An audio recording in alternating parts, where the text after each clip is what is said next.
everyone, and welcome to the American Scouser podcast. Another Monday night, we are back in action, minus Bickler, who has some New Year's Eve festivities, juggling kids at the household and trying to keep things under control. But I am your host, Timuchin, as always, over here, and Gally is with us, semi-invisible. We've been tweaking the settings for the last 5 minutes. That's why we were like a few minutes late online. But what's happening, Gally? Oh, just surviving the holidays and figuring out, what's next and where to go from here. And, rocking my new hoodie sweatshirt that I got for Christmas. So I'm very, very happy with that. Got myself actually a nice little LFC hat as well. Look at that full outfit, matching Yeah, skirt. no, but even a Oh, look at that! the Scousers again official Liverpool beer mug. So yeah, it only took 10 years of telling people I was done with Red Sox and Giants gifts to start getting Liverpool stuff. They also bought me a shirt, which I thought was hilarious because it's very difficult to buy a shirt that was too small for me. But I'm not sure how small Europeans are, but they are clearly very, very little because this small is something else, let me tell you. It would have made me look like the biggest human being. I probably should have wore it just for that one purpose. I was gonna say, yeah, if anything, that's a reason to wear the darn thing. Yeah. So good Christmas overall, though. Do you travel a lot around, or So all that I one got location? pretty sick, and once I got sick, it was pretty bad, and I had quite a bit of my Christmas kind of taken away from me this year. Oh, So yeah, it's all right though. I didn't want to get other people sick. Kelly was traveling home to visit her parents. They were waiting for her, excited for her to come in. So for me, this was just not the plan. that sucks. Hopefully, New Year's Eve and those festivities will be better. I mean, we had like the family traditional Christmas, just four of us kind of a thing, and then this weekend it was Layla's birthday. So like the 28th. So we did that downtown and hung out, four of us again. So that was kind of cool because obviously, as Layla and Jasmine have their own things going, work, life, and all that kind of stuff, it's harder to kind of get all four of us together at the same time. So special time is when we can kind of like muster that. You BJ's got with one of those. us. Ryan, You go got ahead. one of those Christmas babies. You got like her birthday's what, 27, 28, something right after 28th, Christmas? yeah. But she's an early baby, if I remember right. It was supposed to be like more like January, early January, and stuff like that. But so yeah, she gets the. I mean, it's, I don't know, whichever way you look at it, you suddenly get bombarded with gifts within a week over here between Christmas and birthday. But then nothing for some time until until it comes back to December again. So I don't know which one is preferred. Yeah, my birthday's next Sunday, so you're preaching to the Oh, choir. My birthday's January 5th, so I basically roll right in. I was that kid, like sometimes it was cool because you get two gifts on Christmas and they'd be like, ah, you can open them both right now. But then you'd be like, wait, I don't have anything on my birthday then to open. That kind of sucks. Or you get that like cheap aunt or uncle that would be like, we bought you a little bit nicer of a gift. It's your birthday and Christmas. And then you look at your cousin Luke. His ah. birthday's in June, and that son of a bitch got the same set of freaking Transformers, or he got the same freaking fire truck, or whatever bullshit toy they were getting me. So sometimes I felt like it was an out for cheap people to not give me two gifts throughout the year and just tell me they See, spent like you more should on it. have had Angie as your parent because I'm the one that was like, if we're getting that big one, it'll be a 2 for 1 kind of a deal. And she'd be like, no, He's we like, can't do that. So, yeah. So we had to do all the like the different things and all that kind of stuff. So, welcome as everybody go. But I do have a Christmas gift for you, and ugh. it comes in the form. Oh, actually, you know what? Last chance to play this, right? The festive version. Yeah, I mean, we only have a couple more days of holiday season. Okay.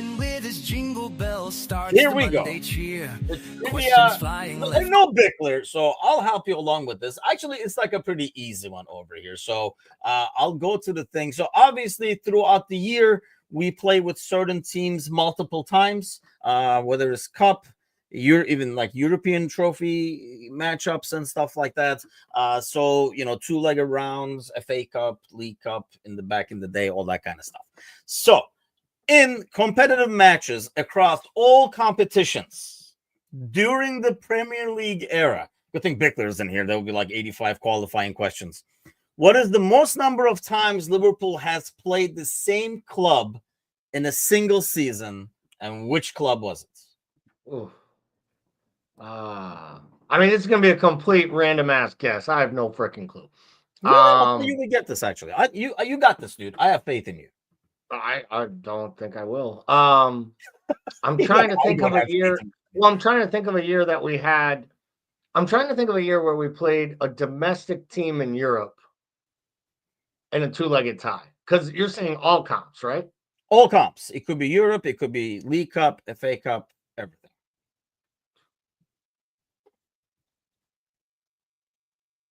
I was gonna say United 5.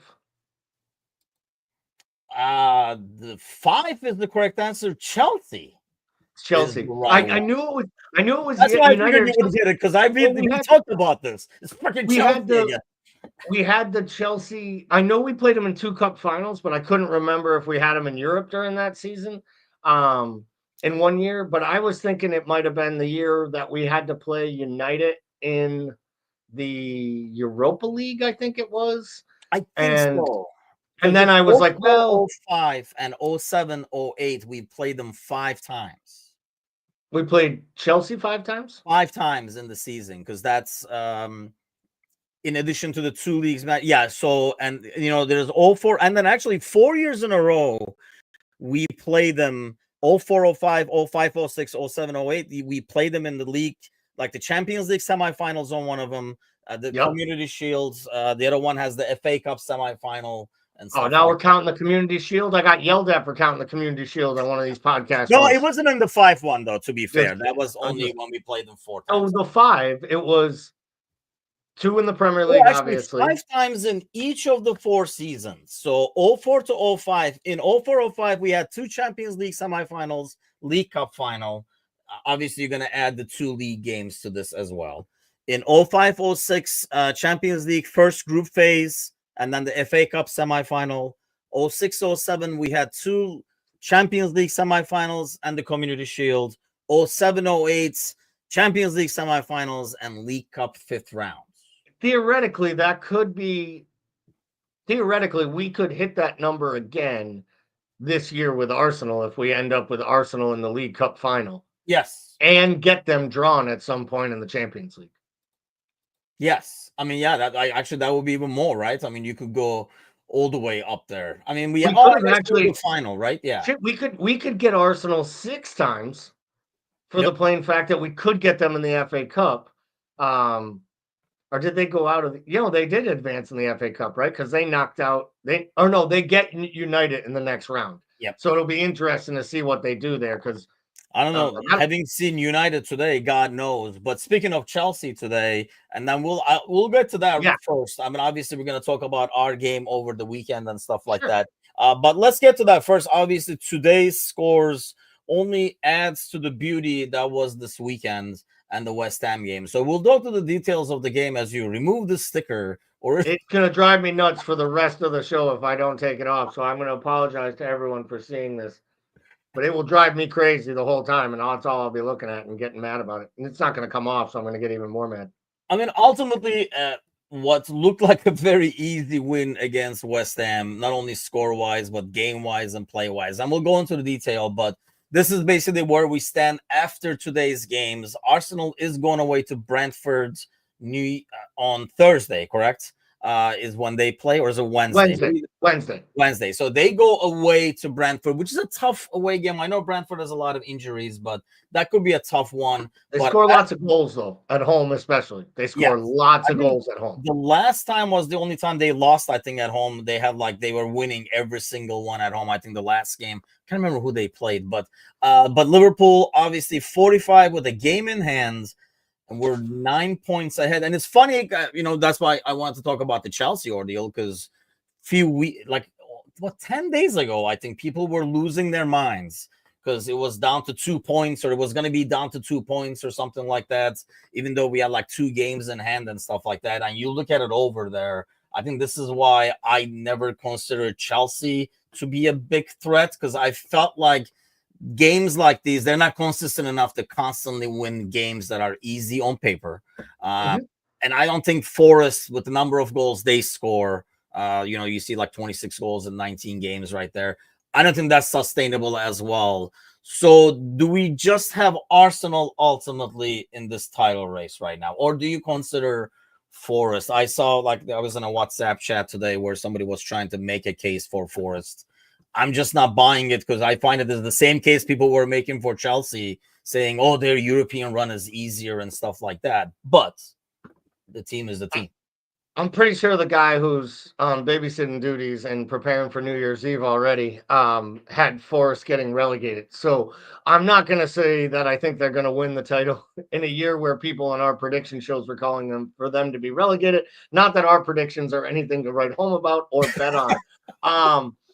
I think what it comes down to is you look at a side like Forest. What I do think might be sustainable is they have a legitimate shot to fight for the top 5, because I think we're going to continue to see teams drop points.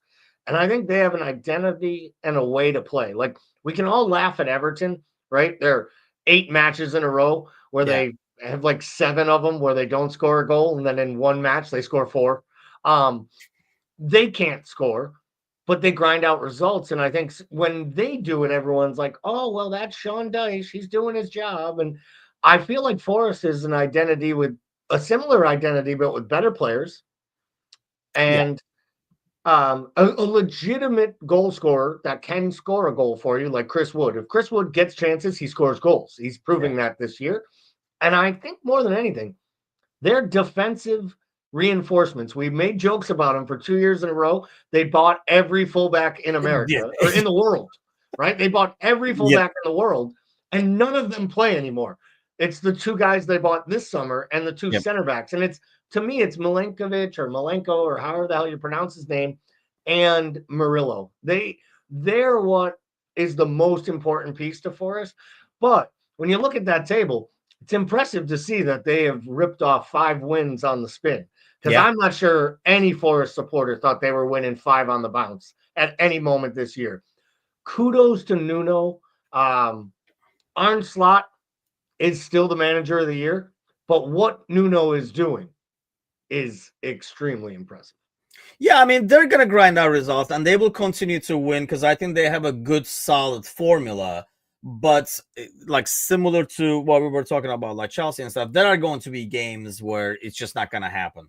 They're not going to win consistently enough to close 8 points and a game in hand gap. I mean, we're talking, 4 or 5 games basically, ultimately, because the way we look at, what we have going, I don't think it is a team that's going to lose a lot of games based on how we're playing. So I don't think it's going to be a situation where, we lose 3 on the bounce, so 3 games, you're going to close up 9 points or something like that.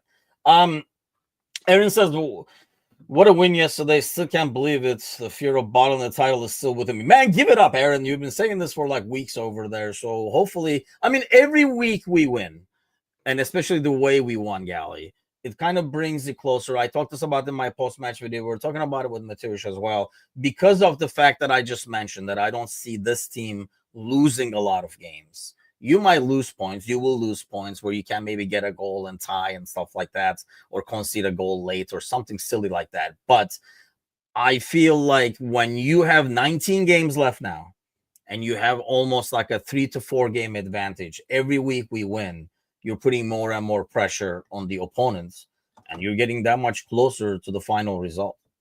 Yeah, I made the comment. I don't remember when it was, one of the Discord chats or something. I said, if you give us this, if we get it back after those couple draws and we let some folks get closer, but people are still losing their mind, right? We're talking, and there's people in the chat even talking about, do we bottle it? I'm still nervous. Ultimately, you're playing yourself at this point. That only Liverpool stops Liverpool from winning the Premier League title at this point. Whether that's the wheels coming off, massive injuries, unrest within the side. I just don't see it. I don't see it with these leaders. I don't see it with these players. They look motivated. They say all the right things, whether it's to the media, to each other. They show all the right body language on the pitch. And more importantly than anything, their response to adversity makes me even more impressed with them sometimes than the play they put on the pitch. And you go down 1-0 to Leicester on a 48-hour turnaround, knowing it's a holiday fixture thing. There have been Liverpool teams coached by great managers that would have just been like, today's not our day. They're going into the low block. We'll be lucky to grind out a draw. They never looked like they were drawing that. And from the moment Gakpo hits the worldie, the game's over. You knew that game was ending 3-1 as soon as Yes. Gakpo slid one in. I just think that the supporters are nervous because they never thought we'd be here. They never thought we'd be here, and they didn't think we'd be here this quick. And I think last year it was a little bit of false hope, and the wheels came off. I don't think the wheels come off this train. I don't think Arne Slot lets the wheels come off. We've been talking about it for days. He can't get over the fact that he only lost once all year long at 2 different clubs, and it was to Nottingham fucking Forest. He talks about him in every single press conference, and I bet the players are hearing it on the training pitch. I think they hear it in their meetings. I think this guy is literally out there hunting for bear. He's excited about it, and I'm excited to be on the ride. I mean, that's the thing. Even, before we did watch the West Ham game, we did like a watch along with Kazi. I mean, we're talking about it, and, Kazi is the ultimate optimist. He's already sitting on the parade bus, waiting for it to take off. And, I was telling him I was slightly nervous about, because that's how I am. I'm always nervous. But I watched that game, and I had that same feeling in the Leicester City game too, but more so in the West Ham game. Because I think, you see the goals, like deflections and a couple of lucky bounces sometimes. But, man, you watch that entire game, it was never in doubt. And if a guy like me can be like, oh, it's just bound to happen any minute now, that says a lot about how this team is playing. And it's just like dominating the control, the defensive control, not giving up a lot of chances, really, aside from the one that's, the ball that Robertson lost and they could have scored there. Aside from that, really some half chances, not much to worry about. I mean, my regular paranoia of, when you're up by a 1-0-2-0, but that's a built-in thing that I have, nothing from this team. I just watch this team, and every time I watch it, it's actually that confidence is growing, that I feel like, yeah, they're going to win this. There's no way they are not winning this. Yeah, I mean, I went out to the pub and we hit some traffic on the way there. It's been the story of my life the last few days. But I was a couple minutes late to it, but when I walked in, I think a second after I got there, it was like the 4th minute, Mo had a great chance that he really should have scored on. And the guy at the bar is like, yeah, there was one more chance before this, actually. He could have scored on that. I mean, I think Mo could have had a hat trick by halftime. Oh, easily, yeah. Thought he was a little wasteful at times. That's okay when you're in that type of form. Everything's coming off. I do laugh every time I see him try to kick a ball with his right foot, though. Like, he'll miss a sitter with his right foot and then that touch to take the ball through the guy. And I'm sure we'll talk about that play because the assist is as good as the goal. It's just what he's doing is it's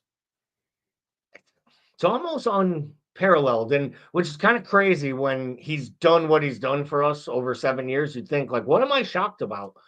But there's just something about him, the energy he has, the freshness he has in that step and that first touch.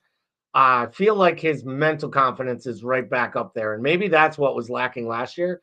And we saw that come out in the frustration towards the end of the year. Really, really, really excited to see how they respond in these next few fixtures. And if I were United, walking out of getting drubbed again and booed off your own pitch and having your 19-year-old young kid get yanked after 25 minutes and go straight down the tunnel and not come back and sit on the bench and root on his teammates. I think if I'm a Morum, I think I have some issues there. Yeah, I know but honestly, the worse they look and the more worried they get, the more worried I get, because we've had this before and like last year was the example where it felt like it should be like a very easy fixture. But I mean, looking at it in the first half today, I was like, it is so bad. But hey, you never know. Obviously, they're gonna have a couple of their midfielders back. But it's just like the way we're playing. I really don't care who we're playing. I think that's like the biggest compliment I can give to this team is we're playing so well and so organized. And regardless of some of the pieces you're replacing, Kwanzaa comes in for Gomez, who was doing excellence. He does a good job coming in. You see Jones filling in for Szoboszlai, doing just as a good job. So I feel confident with us regardless of who we play. Hassan says, I think we have accumulated enough points to push us over the finish line. Yeah, I think so, because you look at where we're at and the lead we have, I think we'll be fine. And honestly, I don't know. I was going to let me ask you this, because Aaron says we still need 10 more wins minimum, provided City is done. I mean, it's only PTSD at this point that people are still looking at where City is. The way they're playing, that team is not that's not a team that's going to get 19 wins in a row. It's just not. So No. I don't see them as a threat anymore. I mean, we were looking at the standings earlier. I mean, they're 14 points behind right now? 14 points behind with the game in hand. Just put away the PTSD. For all this stuff, and I will agree with Kazi. He's been saying it in our Discord chats for years, right? The draws lose you titles. Losses don't kill you. It's the draws that kill you. Because if you get used to draws and you accept the draws, right? Now you start playing for them. And it's 1-1 in the 80th minute, and you're like, we'll hold this out. That's what's so beautiful here. Like, we could even go on a run where we pick up a few mid-tier draws, like the Newcastle one that we had. Yep. And I don't, and Fulham with 10 men, I still don't think that is going to hurt you that much. We'd have to go on a City like 5 out of 7 where we pick up L's. Yeah. And I just don't think that this team is built for that. I don't think that will happen to this team. They may strengthen in January. I'm not so sure, because I think there's a kind of a feeling in that dressing room. Maybe we don't change anything. We don't want to change anything up. I'd like to see them do it. The manager is talking like he doesn't want any additions, and he'd wait till summer. I mean, he keeps reminding everyone. I told you this on the last day of the with 2 weeks left. I told you I am not worried about this squad. I'm confident. Obviously, he does this with the proverbial air, and it just lifts up every one of his players. They believe in him. There is just a really, really great feeling at that club right now. From the things they say, the way they talk, I'm impressed. I'm excited. I would love to see an addition, but I think any new additions come in the summer, and that has as much to do with the 3 big impending departures that we have to try to square away between now and May. But today's not a day for that. I feel like he would just do it. Like, he's at this point just doing it for spite. Like, even if he feels like he would need somebody, he's like, you know what? No, I said it and it's going well. Let's roll with what we got, kind of thing. I think we're on the same page, especially for midfield. Ryan is bringing up the center back based on what comes out of Gomez's scan, because I know they didn't do the scan. They were waiting and stuff like that after I think maybe tomorrow. I'm not sure. But I know the scan wasn't done yet. It's the last I read about it. So really depends on that. Maybe you might need a center back, but I honestly do not think it wouldn't be the end of the world if they did not add anything. And I think, BJ makes a great point, because I think we will not have a streak like that because he will make that adjustment. We see the in-game adjustments, and that's another thing, man. Some of the things we do, that Leicester game at halftime, obviously we didn't get a chance to talk about Leicester game on the Monday night podcast, but the changes that were done at halftime that you could see within 2 minutes into the second half, creating chances because of what we're doing differently.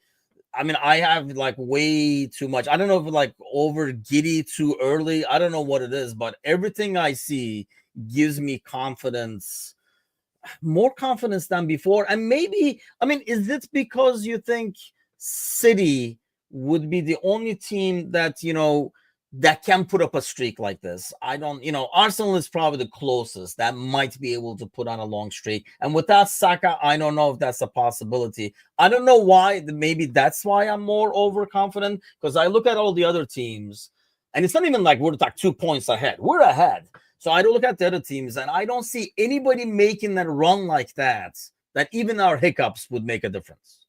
Yeah, I think that's exactly it. I think this is about a couple things. The league is extremely competitive. We have some middle-tier teams punching above their weight and playing really good football. Hey, Dave, good to see you again. Haven't been around in a while. But we've had some really good teams. The people like Fulham. Fulham's a good side. Yeah. Bournemouth didn't do as well as they probably hoped to do on the weekend. But Bournemouth is a good footballing side. Areola has them playing a brand of football. I think there are sides out there that took huge steps forward and they were in the middle tiers. Yeah. And I think some of the sides, like City, Villa, Spurs, I think took steps back. And then you have Chelsea, who's still trying to get going. And you have Arsenal, who bottles it last year. You think maybe they kick on this year. They make a couple smart buys, but they lose their best player. They still don't have a true striker or a number 9 that can get them the big goals they need. So I still think they'll drop some points here and there as they have. I just think that it was a perfect storm. No one ever could have predicted it would go this smoothly, this well, so quickly. But they've taken to the manager's personality and they've taken to the manager's approach. And I think that, to me, is why we're so far ahead of everyone else in this league, because I think it's the finest of margins this season in the Premier League. And the difference between us and everyone else is I don't think we're giving away points, where I think every other club has actually given points to other clubs this year throughout the season. And I can't think of too many moments. I mean, you're allowed to give up a goal and every once in a while not score 5.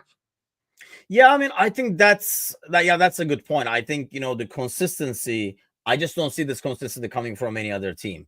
Bickler, who should be here answering trivia questions, but he's babysitting. So says he remembers when he picked Forest to get relegated in a state of sleepless delirium. And we will talk about that, actually, that the sleepless nights of 2024. But the biggest laugh is when I picked City to finish 4th. And yeah, I mean, nobody expected that. I think they still will make some kind of a run, but nothing like what's, everybody's afraid of. I mean, 14 points for the game in hand. Honestly, if you give it away to City from this point on, I mean, it will be the greatest comeback of all time, and you will have to tip your hat anyway. I just don't.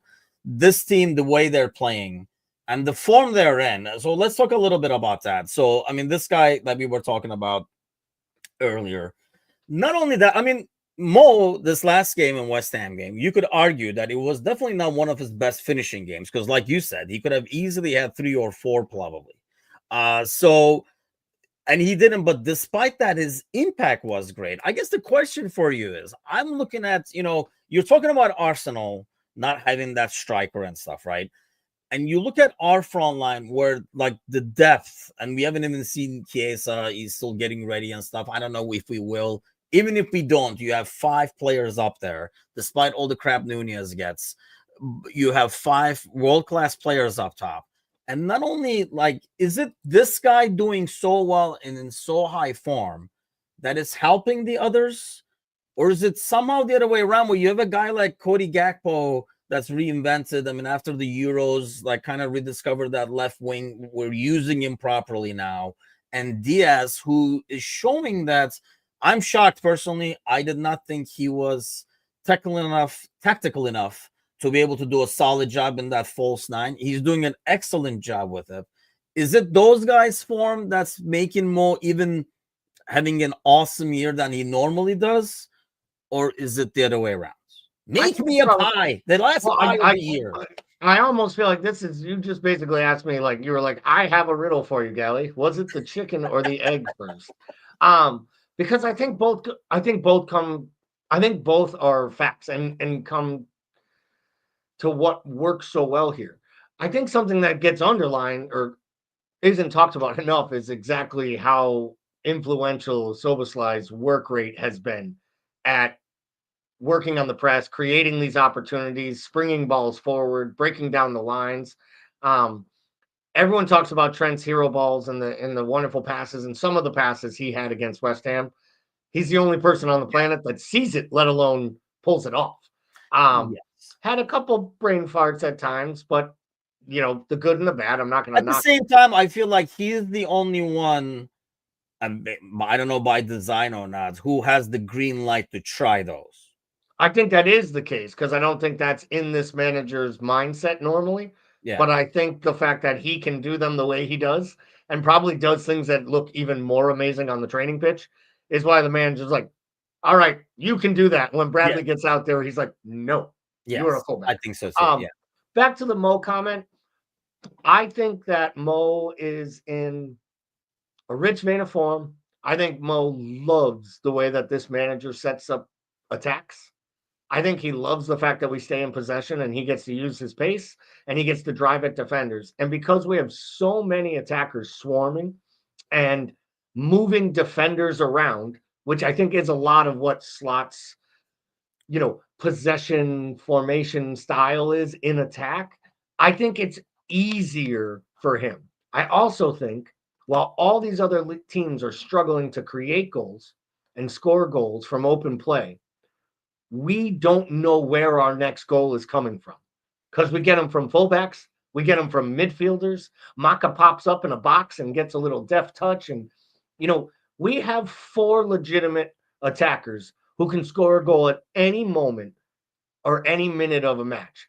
And then we have Darwin, which is as confusing as anything, but could come up with a world-class play and also seems to do a good job bringing his teammates into it. Though I think yesterday to me was a little bit of an indication that we are back to match 1 and Darwin is clearly the 5th attacker in the pecking order. Yeah. And it may take a lot for him to get back in. And I know all the rumors about Italy. We'll have to see if any of it is real. But maybe there might be a little truth to the idea that the club and the manager are starting to wane a little bit on Nunez's star because they know as soon as you put him on the pitch, the supporters rally around him. Yes. And it's great on one hand. It's negative if he thinks he's doing well just because they're screaming his name from the gantry. I can kind of sense that he's kind of like a result-oriented guy, or like he evaluates himself by the result, I think. But yeah, I mean, I agree. I still constantly, argue with people about his like pressing because people, seem like giving efforts and consider him like a good presser and things like that. Dave says, Tim, I'm going through with the midfield. I think that's a good point. They have been, not only they've been rock solid, it goes back to what you're saying. It feels like, and I don't know. I mean, it feels like whenever we say things like that, people take it the wrong way. Like, it's not like we're trashing like Klopp and the system. Obviously, it's brought some like great results and trophies and stuff like that. But I think the freedom that this midfield has, or the way maybe it was built already when Klopp was here, but the way they're being used, where like Szoboszlai or like you mentioned, Max suddenly making a run at the box. I mean, I saw Gravenberg up top in the right corner this weekend against West Ham and stuff like that. You did not see that stuff. You never saw Fabinho like in the right corner by the corner flag doing anything. I think there is a great understanding. I mean, we talked about when we first time McAllister, how about like was Messi was like raving about his understanding of the game and stuff like that. I think you have like a really good dynamic of you're going forward, I'm staying back, players reading each other for one. And I think going back to what Dave was saying, it helps Mo a lot when there is a lot of movement because he can make that pass and he can also take advantage of the space that's being left behind when those people move around and take defenders with them. Yeah, I think that midfield movement, that midfield pressing, the energy that they put in. I mean, you could see it today, right? If you watch that United game, those first 20 minutes, I mean, you have Casemiro and Eriksen. You might as well have literally rolled out the 2 old guys from the Muppets that were up in the balcony criticizing everybody. I mean, they literally looked like they were absolutely shot. It was 5 minutes into the match. Yeah. And you got Kobe Manu sitting on the bench like, why the hell am I sitting here while the ghost of freaking Casemiro is out there freaking literally? I mean, literally, the guy looks like he's done. Yeah. He's got to be at least 10 pounds overweight. He has no legs in him. I love Christian Eriksen. I always loved him when he was at Spurs. I thought he was a fun player to watch. He was technical. He was good on the ball. Seemed like a good teammate. Can't understand why he's still at United, to be honest. And these are probably the bigger questions for like what's wrong with that club. And I'm sure we'll preview a little bit of what we expect from them next week and kind of what we'll see as we kind of go wrap up later. But for me, our midfield, we bought him last year, and to Jurgen's credit, I think he tried his best to figure out how to play McAllister and Soboslai. He clearly could not understand or crack the code to Gravenberch, or Gravenberch needed longer to bed in. I think the way we play now, without so much, the fullbacks flying up the pitch and asking the midfielders to do even more defensively. Yeah. And I think that's allowed Gravenberch to do what he does well, which is get on the ball, make good turns, and break the lines with passes. And it's been so refreshing to see. I know there was talk in the chat about the fullbacks. I do worry a little bit about the rotation because we just played, if Andy Robertson starts on the weekend, he will have played 4 matches in 15 days. Like that's a lot of football for a guy that we've been questioning, are his legs still there? And the contracts are going to be something that have to be discussed eventually, because they can all say, we're not going to talk about it in the media. We're not going to talk about it in the media. But these reports of conversations with other clubs are only going to intensify in 48 hours when it's legal for them to actually have conversations with those clubs. See, I feel like I'm not, aside from Trent, I don't see the other two doing anything like that. If they're not signed or if they don't extend their contract, I don't think they are signing with anybody else. They're just basically finishing off the year, is the feeling I get. I honestly think those two are going to sign anyway. And we're going to extend those. We don't know about Trent. And honestly, I know like everybody's constantly worried about it. I will worry about it when I feel like it's affecting the pitch. I'm not going to worry about the summer and next year. Like, what are we going to do? How are we going to feel it? Well, we'll decide after the fucking parade what we're going to do and then go about it that way. But I think as long as it's not affecting what's on the pitch, and it's not, maybe it's positively affecting it. I don't know what the hell is going on. But you saw this. He didn't do this after scoring the goal because he wanted to like pretend like Pac-Man was eating his head. Like Trent was doing this, trying to tell people to stop the noise. Stop all the talk. Do you say that stop the noise, or do you think I take that as I don't care about all the noise? Like, well, either way, stop the noise, or just I'm sick of the talk, or you guys can just keep talking. I'll just keep playing football. Yeah, and that's fine by me. And as long as that's going on, I'm really not worried about the contracts or how it affects the team, because obviously it hasn't affected it so far. And I think, even if Trent did something with Real and stuff like that, I think, how we feel about it, and I don't want to get into that because that'll take another hour and stuff now, but how we feel about it is going to be very different than how people in that locker room feel about it, and how because those guys who are professionals and do this for a living will have a different angle and different understanding of that decision compared to us fans, or like people who are local at Liverpool and stuff like that, and like he's like, oh, he's one of us, he should stay, and all that kind of stuff. So I think the people in the locker room that is playing with him are going to have a different angle and different take on it. That's why I don't think it's going to affect what we do on the pitch. I think in terms of like rotation, this all goes back to, and I really think this is why Slot is talking about, we've always said enough, like kind of kept everything in house, kept what we have, and then go from there. Because there's something to be said about, you don't want to tinker and add pieces that's going to affect things. You know what I mean? Like the chemistry and stuff. Things that are going well, you don't want to over tinker and make things fall apart. Yeah, I'd agree. I honestly believe the only type of deal you might see would be something like a prearranged transfer for the summer. Like maybe they identify the Kirkes kid. They're afraid he's going to go to United. They really want him to be either the backup left back to Robertson next year, or potentially, battle with Costas for the number 1 spot, whatever your plan is, right? I could see that. You buy the player, loan him back for 6 months, or you just, negotiate, make sure they know what the fee is, and say, hey, this deal is happening in the summer. Maybe that's the type of work they do.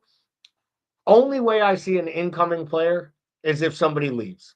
So let's say Fulham really is interested in Endo, and they come to Liverpool with 13, 15 million, and Hughes says, I can make a profit here off a guy I wouldn't have bought last year if I was in charge on the day that they purchased him.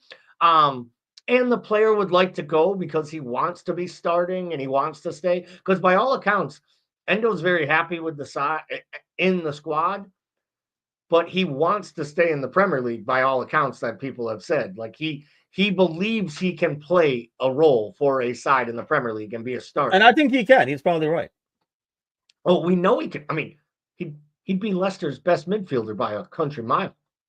Yeah, I mean, for like for a team that, and like I say, I've been saying this all year. I just don't think, you know, even when he comes in, which by the way, those substitutions were perfectly timed to save us from like yellow cards and stuff like that. When he comes in, you can see his ability. You can see he's a good player, but I think at the same time, you can see why he's not the same mold as who he's replacing. And I think, like you're saying, if something like that comes up as an opportunity, you do that, and then you bring in a player that fits that mold. So it's a better rotation piece, and it's not a big drop off when you take Gravenberch out or McAllister off.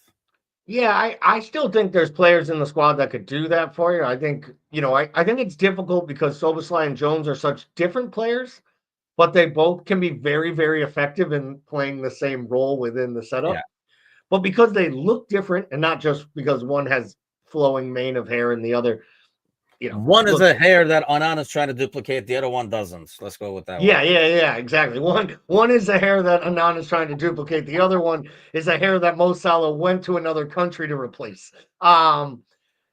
Curtis Jones is going to be traveling to Turkey before he knows it, let me tell you, because that kid's hair is already... This is a model. Mo is like, I want this. It's got a little, he should just bring Sobas. It's like when women go to the hairdresser and they bring a picture of some lady from like Vanity Fair. He's just going to bring a team photo and be like, Curtis, can you do this?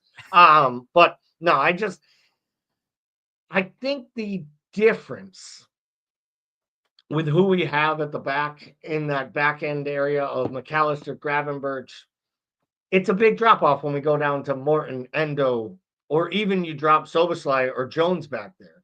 So would I love to see some cover there? I absolutely would. Do I think it's going to happen? I absolutely do not. But that might be my own little Schadenfreude mentality, because like you, the eternal pessimist, right?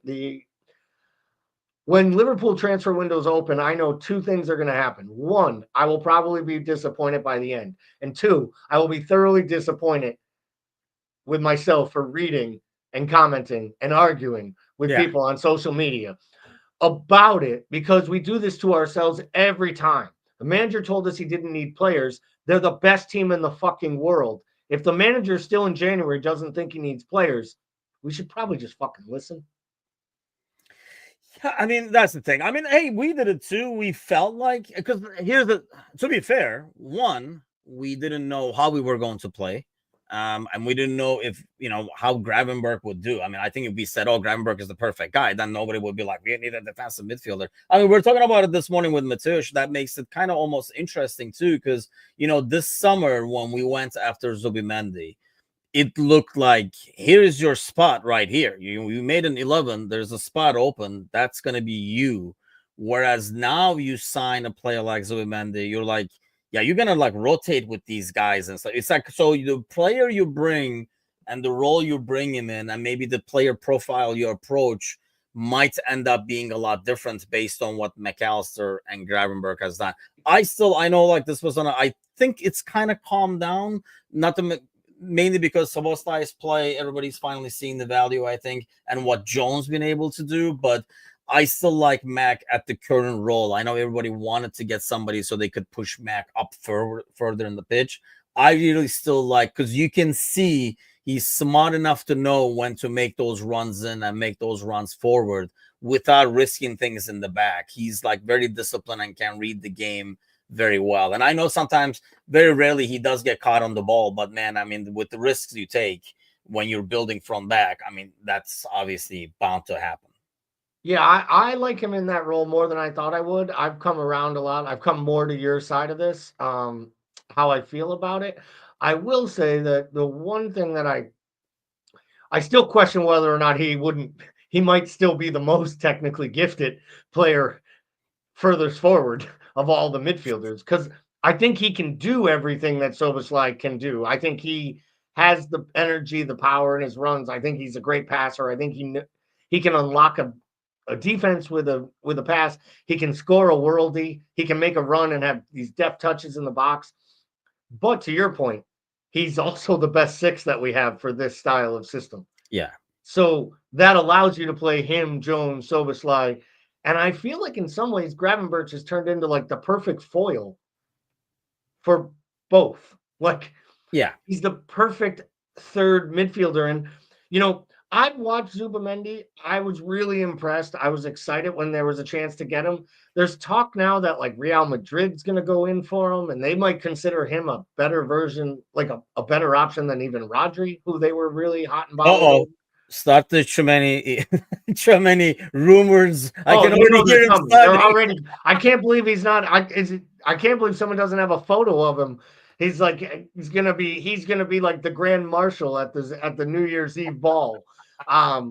That guy's never coming to Liverpool. I'm not even sure he shows up if Madrid comes because he's like, no, they might leave me there. I've told them twice I don't want to go there. There's a better chance that Tchouameni plays for Everton someday. And to be honest, I think the player was outstanding at Monaco, and we should have been excited to get him. He has looked a shell of himself at Real Madrid, and better players have struggled with the bright lights and the lily white uniforms, right? But sometimes you take a guy out of Monaco and you bring him to Real Madrid, and you realize he's a lot more Monaco level than he is Real Madrid's level. Yeah. And I think we see that happen. We've seen that happen at Liverpool as well. So in some ways, you can be a good player, but not good enough. I mean, that is a thing. Yeah. Or the fact that you get around better players, you get around elite players, and your level of play doesn't increase. That to me sometimes talks about the level, where I think that's where like you see a guy like Harvey Elliott, who's this young little diamond with his stupid man bun at Fulham. And everyone's like, wow, this kid could be good. He could do this. Then you get him to Liverpool and you watch him slowly bed in, earn his spot, and then show that he can go to the next level. And I think the opposite angle of that is Carvalho, who had more success at Fulham, but already believed he was at the level of Liverpool. And I don't think was ever going to do the work. And yeah, that's more like a newsflash, mentality thing, though, isn't it? yeah, Like, the approach. Whereas a guy like Elliot says, I'm good, but I got to get better. And then, a guy like Elliot can look at Mo and look at his discipline. This guy is still working at it like he sucks every single day in the gym and stuff like that. So I got to do that. Whereas you have a guy like you're saying, like Carvalho, who kind of comes in with the built-in Portuguese, like, the cockiness that I am good enough, I belong here and stuff. It's wanting to be confident, but if you don't translate that into hard work, it just basically, you become a flop. Yeah, and I was gonna say, it's newsflash. Carvalho can't find himself on the pitch at Brentford. Yes. So this is 3 clubs and a loan that have all. That's another thing, by the way. Like when people say loans and stuff like that, I mean, that's why sometimes I'm against like loaning out everybody. Yes, I understand like the playing time thing, but at the same time, there's a value of keeping a guy who can look at Mo, who can look at Van Dijk, like a guy like Kwanzaa, for example, we always talk about. I'd rather have Kwanzaa stay and look at Van Dijk and work with Van Dijk and kind of like, improve himself that way, as opposed to going somewhere else, playing really good, coming back, putting the red jersey on and be like, wonk, wonk, wonk, I'm back to where I was in the panic, shaky mode kind of a deal. Yeah, I agree with that. I think there are times, I think you make a loan move when you believe the player has the ability to make the next step. And I think they did that with Elliott when they sent him, was it Blackburn? And he had a great season, played under a manager that made sense. And he proved that physically he was up for it, but also mentally that he could do the professional stuff every day, train, be healthy, be fit, be a good teammate. Tyler Morton, very similar. He goes to, what was it, Hull last year? He was outstanding. Maybe their player of the year, second voted player of the year, scoring goals, grew, got stronger. He gets back to the summer and they're like, we got to figure this out. Either he's part of the long-term plan or we should probably cash in and sell him. I loved when they were like, yeah, no, Tyler Morton is not going on loan. He'll either negotiate a permanent transfer or he's going to be with us for the season. And I feel like he's a guy who proved to himself he was ready for the big boy minutes and the physicality of the championship. He got stronger and taller. He's no longer my size. That's the first thing that helped him. But But in addition to that, he also got that confidence of now he's training with the first team every day. He's basically captaining the under 21s anytime he's not getting on the bench, scoring goals for the under 21s. And he got what, 2 appearances so far? And I thought he's acquitted himself quite well in both appearances. And he will get more. I mean, FA Cup and stuff like that. I mean, he might get some looks in the Champions League because I think he's in the squad for that one. So he might get some looks there. So, yeah, I mean, I think one of the best things that we've done and, moving on from, there's something to be said. You can't just hang on to 30 young, talented kids because we may not see them, but they are being watched all the time as they practice. So they know if somebody is good enough for one, has the potential for two, and more importantly, probably has the work discipline and like the commitment to be that good in the long run. If they're not going to be there, then yeah, just move on from them. And then and it's good probably for the kid too, like give them an opportunity somewhere else because they're never going to play for you. They're never going to be good enough to play for you. And I haven't checked on, I haven't paid much attention to Salzburg. I know people were all excited because Pep Linders went there. I never really enjoyed the Red Bull product, to be honest, and he kind of annoyed me when he was the assistant manager here, always kind of getting in we make so much fun of the Newcastle assistant manager for always talking in the media. I think the only assistant manager I knew their name of was Pep Linders, to be honest. The Newcastle guy, I just want him out of the box inside of fucking Eddie Howe's pockets. That's all I want. Well, he got the red card. He got a straight red, not today against United in the last match, because he got in a physical altercation with one of the trainers of the opposing team. I mean, he's just a moron, but I'd be really interested to see what the experience for Bajcetic has been like being out on loan. Is he getting minutes? Does he look stronger, fitter? I see a player there, but I didn't think he was anywhere near ready, and he came off, a brutal season with the abductor injury, and that's a hard one to come back from. There seems to be that, he might be that next guy who went out on loan that might come back and find himself could he come back next year and be Maka's backup? Because he's a lot more like him than Endo is. Style. Yes, he fits the style in terms of what he did. Yes, I do agree to that. I just, like I say, we haven't seen enough of him. I almost felt like when he was loaned, either they were like Morton or Bajcetic, and they went with Morton because you can't keep everybody, and you can only have so many of these guys on there for depth for real. I mean, have realistic shot at getting minutes and stuff like that. And I think maybe they pick Morton over him. But I do think he fits the mold in terms of how good he is with the ball, how he can turn and stuff like that. And if he gets stronger, but we were always worried about his injury and if he can stay healthy and stuff like that. But I mean, good problems to have. I think, Morton will get his opportunity. It'll be an interesting January. I freaking hate it, unfortunately, kind of you were alluding to earlier, because now all the rumors will start. So I will try to stay away from it as much as possible. But we do have to talk Liverpool news, sadly. And sometimes there is nothing but these transfer rumors and stuff like that. But let's real quick hit the weekend game. Do you have any fears? And what are they if you do? Against this United? I guess complacency, but is there ever complacency when you travel to United? That's the thing. No, we're home, aren't we? Yeah, we're home. Oh, you're right. No, we haven't met home. Oh, there's no. I'm sorry. I was so I was trying to give myself a reason to actually have a concern. I would be most afraid if I were United right now that their guys don't show up scared. Literally shocked, shell-shocked and in awe. And that first 20, 30 minutes we had against West Ham, we take to a whole nother level because now we're playing at home in front of our crowd. Yeah. And it's knowing we're playing that team of all guys. I think that back line is there to be had. They have to start Harry Maguire because he's one of their best center backs. Yeah. That lets you know, and that's a guy they tried to sell for 3 years. Yeah. So they gave the captain's armband to Martinez.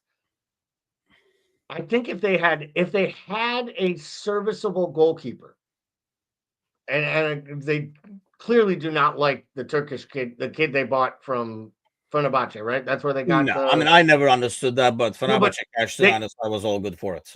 Yeah, they don't like that player, right? Because Onana is terrible.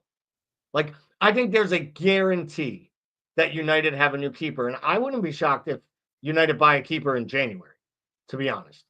I can see Um, them buying somebody and actually moving on from Altai, like loaning him somewhere else and stuff. But honestly, I don't think they would get somebody to replace Onana. I mean, even Altai played really well right now. I don't think he replaces Onana. Maybe now that Amarim is there, well, but I think definitely Amarim wasn't when not a Ten Hag fan. was there. Yeah, I don't think Amarim's a fan of the keeper. The way he talks about him, I mean, he almost gave up another goal today on a corner kick. Yes, Um, twice actually. I heard I think it was Paul Parker maybe was on the call for Talk Sport because I was driving home for 3.5 hours today. Sounds fun. It was awful. People just forget how to drive in the fucking rain. Go to hell and don't go outside if you're afraid to drive in the rain. But it was awful. What was just as awful was listening to the call. But the only good part was that Paul Parker probably hates. He's a former United player. He hates United more than anyone in the world. Like he just rips on him the whole time because he just doesn't recognize it. And he kept making the comment that this is why you never have a goalkeeper that used to be an outfield player, like be your number one. Like Onana was a center back up until 8 years I ago. mean, aren't most goalies usually start as a forward? They start as something, but I think they usually by the time they're like younger, he was in his mid-20s when he went in net. Oh, I didn't realize that it was that He late. But was really usually, like old. in their youth, and I think that actually helps if they're forward because they can kind of know how the other side thinks. You know what I mean? And I think what his argument was he was a central defender and still plays the goalkeeper position almost like he is a central defender. He uses his feet more than he does his hands. He's maybe the least commanding of any goalkeeper of his 6-yard box I've seen in a long, long time. He's weak. He gets muscled off the ball. I mean, some of the crazy antics he does, diving the wrong way. I just think that he's a major liability, and I think especially if Amorum's going to keep playing this three at the back system, he needs a goalkeeper that can be almost like a sweeper when they are taking the high line and I mean, playing he the way flat that they out do. said today after the game that this is how they're going to play and results be damned kind of thing. So you don't have any concerns. So that as we wrap up the United forecast here, you don't have any concerns going into this game. We get 4, they might get 1. Okay, I can live with that. I mean, honestly, in the beginning, when we had the American Scouts or Petting Zoo and we all watched the game together in Chicago, I mean, we didn't know yet. That was our first official big game, like the big test for slot and stuff like that, right? And it was a very comfortable win then. And I think this team right now, Liverpool, is a lot better than that So team. much better. And I think you could argue that they are actually worse than that team, if that's at all possible. At the end of the day, I don't think like there has been enough changes to make him better. Today is probably not the best gauge because they were horrific. But you're gonna have Ugarte in there. You're probably gonna have Bruno's rat face in there. So there will be slightly better, and Bruno might be able to get a pass out on a counter or something like that. But I just don't think with our midfield. I mean, our midfield, I would match with anybody in the league. So with their midfield, doesn't matter who is starting. I think you're definitely beating them. And yes, is Ugarte an upgrade over, is Ugarte an upgrade? Yes, over Casemiro. I mean, I'm But an upgrade over Casemiro at this point. but So I have not been impressed with Ugarte. I know some people have said he's put in some great performances. I think the fact that the manager continues to pick other players over a player that he sold to PSG, like yeah, I'm not sure that look, they're not worse off with Amorim than they were with Ten Hag because Amorum's a better manager. But they're worse off right now on December 30th than they were Labor Day weekend yes, because at least Ten Hag was a manager that bought all these players that he believed fit his system. They might not have lived up to it. He might not have been good at motivating them, but these players just don't fit what this man wants to do. I mean, I think he's got to make like 8-9 changes And across that's the board. why I realize he is. I mean, hey, long may it continue. But I know, like, what he said after the game today in terms of this is how we're going to go. I understand what he's trying to do. He probably is trying to see who's going to fit. So we decide who to get rid of, who we can keep. I guess the thing that always comes to them, I think Bruno's back for our game. Bruno's not suspended. There was a reports out there and some social media posts that he was out because he got an extra game because it was his second red card of the year. But they rescinded the first one, so therefore that got removed. Okay. So he's allowed to play in the match, and the only person who is more disappointed than probably Ruben Amorim, who has to freaking play Bruno, is Bruno, because Bruno would have gladly been like, "Oh, I think if he had the choice, back against Tottenham, I don't have to play at Liverpool." But going back to that, I mean, with their issues, and long may it continue, I think the problem is you can go through and say, okay, these 4 fits, these 8 don't, but getting rid of that 8 with the wages you're giving them and stuff. I mean, there are some players over there like Maguire, you mentioned, that they've been trying to get rid of for a long time.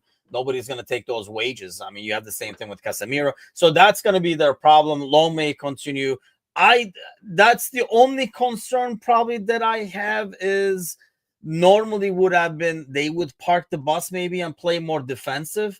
I don't see Amorim doing that because he's trying to go with this like my principles kind of thing. And I think that kind of like works in our favor. And unless something crazy happens, I think, we win this game, first game of the year coming up this Sunday over here. But what a great way to finish the year, obviously. Top of the league, top of the Champions League, in like hot form over here. But has been an excellent year this year, by the way. So any plans for New Year's Eve since you didn't do Christmas properly? Not really. Kelly's still at her parents', and originally she was going to come back tomorrow, but we're not big going out on New Year's Eve, people. It's kind of amateur night. I don't want to be out there driving, obviously. No. Want to be safe. We would take Ubers, and that just means they're $150 instead of $100. And it's a night for young people. That's what I always say. And I'm no longer young. I might feel like it sometimes, but I'll wake up the next day and I'll feel old. So to me, I think it'll be an early night for me. Maybe I'll get out in the afternoon tomorrow for a little bit after work and just visit some friends, get maybe a nice meal somewhere by myself. And then I'll come home and. Are you flying solo?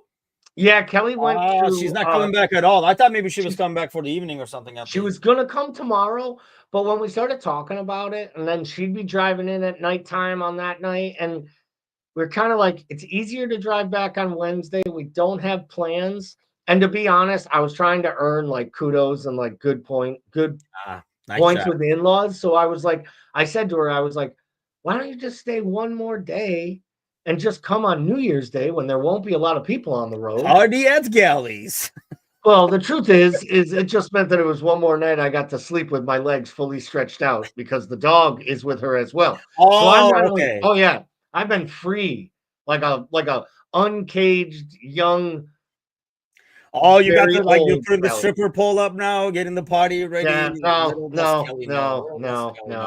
not at all. Honestly, like we're not. I mean, the funny thing is, New Year's Eve, I normally, anybody who follows the show normally knows I'm up till usually like 2 a.m. or something like that, kicking people's ass online on PlayStation or whatever. New Year's Eve, I have a tougher time staying awake for some reason because the pressure is there to normal nights I'm up till 2 with no problem. New Year's Eve, I'm like, oh my god, it's only 11.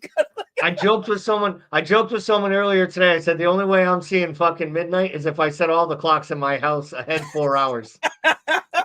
I'll have my own New Year's. I'll pop the cork. I'll freaking scream. We'll have a countdown. I'll do New Year's in Liverpool and I'll just celebrate it at 6 p.m. or 5 p.m. or whenever it would be. But yeah, I hope everybody has a happy new year. Great year for us overall here at American Scouser too. We finally reached 1,000 that we wanted, set as our goal. But I was on like a podcast earlier, what was it, like last week or so? We're talking about it, and I'm gonna play the video too, like a short version of it. We'll probably publish it separately as well. But probably our biggest achievements has been as a group over here. I know, all the contributors try to kind of put it on us, because maybe we did the physical toil of the 24 hours straight when we did the fundraiser and got like $5,000 for the 23 foundation. But like everybody, all the contributors chipped in and sharing, getting sponsors, communicating, passing the information, recruiting people and stuff like that. So, and I really think, it's probably like one of our proudest, I mean, for me at least, is one of our like proudest things that we've done over here. I mean, the growing the community is like an awesome community, especially on Discord, and obviously in the chats over here on the shows and stuff like that as well. But seeing that community be able to come together and do something even nicer has been like excellent to see. Yeah, it's been a great year. I want to thank everyone that was involved in it, all of our contributors, our Discord community, everyone who donated, all of our sponsors. We couldn't have done it without you. We do plan to do something similar this year. We're trying to figure it out. We'll start earlier, so we'll have more time to ask you for money. But for everyone that tunes in every morning, you come in on the weekends, you're here for our pre-match shows. You contribute and comment on our YouTube page. You share our content on social media. We did this so that there was a supporters group and or community for US-based supporters and fans. And regardless of what side of the pond you're on, we appreciate your interaction and your help. And that goes for all the other partners and friends and folks who invite us on their podcasts and share our content as well. We see you guys jumping in and out of our chats. So it's been a really special year. 2024 was a really great year. And I hate to tell you guys, we're not stopping now. It's unfortunate for you. Yes. So 2025 is going to be even bigger and better. And how Bickler decided to not be here for the Monday Night Pod where the Lions are playing the 49ers. What a coincidence, by the way. I didn't even think of that. Lions are playing. I have given up on the 49ers and the season approximately like 3-4 weeks ago when we were playing the fifth. You are winning, and you are winning the game and inside the 10-yard line. So you may be just as disappointed in your team winning tonight as I was in my Giants winning yesterday. Because how do you ruin a season with 2 wins? Get a fucking third one. Yeah, that's the American sports way of doing it. But I'm going to play the video on the way out. Thanks to all those, as always. Yes, you have created a monster. A lot of plans. Actually, one thing that we will start doing, and especially with like the morning shows that I host, starting in the next few weeks, we are going to add Tuesdays and Thursdays as well, with new or rotating duos on those days. So thanks to all those tuning in every morning. Thanks to all those tuning in on any of these shows. Please continue to share, like, subscribe, do all that good stuff. Spread the words, and I'll do the jokes that will be done all day tomorrow, where I say, see you guys next year. Carragher here, and I just want to give a little shout out to the American Scouser and all the supporters branches over there in the US, and I want to say a big good luck to the 24-hour podathon. Never heard of that before, but I'm sure there'll be plenty of people tuning in. I'll be one of them as well, and to give me a little idea there as well. So maybe I can copy off you and maybe bring it to some of the podcasts I've been on myself. So it's a brilliant idea, great initiative. Hello, everyone, and welcome to the American Scouser podcast, our very first and possibly annual. We'll know more about this in 24 hours if we're going to be able to manage it to be annual or not. But 24-hour podathon. We will be us three over here. We will be on for 24 hours straight. But we do have all these sponsors, like we said, and one of them is Interstate Graphics. And from them, we have our friend Steve Cook. Steve, what's happening, man? Not much, guys. How are you doing? Not too shabby, not too shabby. You are basically, you work with Interstate Graphics. Obviously, you have already been with us, so you were able to lure him in to support the cause. Tell us a bit about him, and then I'm sure we'll talk some LFC stuff as well. No. So it's a great company, really great CEO and president that I just kind of really gravitated towards in the interviews. And we said, hey, we're opening up a bar. We want to name it in your name and work with your foundation and support your good name and the incredible player and service that you did for Liverpool. And he was all about it. He was really excited, and so we partnered up with him, named it Carragher's, and it's been a lot of fun and a mutual success story. You can tell I'm outside. Hopefully they're not coming for you, Steve. I was gonna say, yo. Apparently, I should have paid those traffic tickets. Let's see. Wow. It's all right, man. If you have to run, we understand. If you see me led away in handcuffs, you'll know that the warrant finally came through. So no, This hour is brought to us by Wealth Home Landing Mortgage, and we have Roddy and Martin joining us. Gentlemen, welcome aboard. Thank you. Thank you. We're excited to be here, and man, I gotta say, 8 hours strong. That sounds like it sounds pretty tiring, but you guys are keeping it entertaining for sure. My name's Roddy, by the way, and this is Martin. You guys are throwing us off. Put the names backward. The chance of me calling either of you by the right name is slim to none, because at this point I can barely read.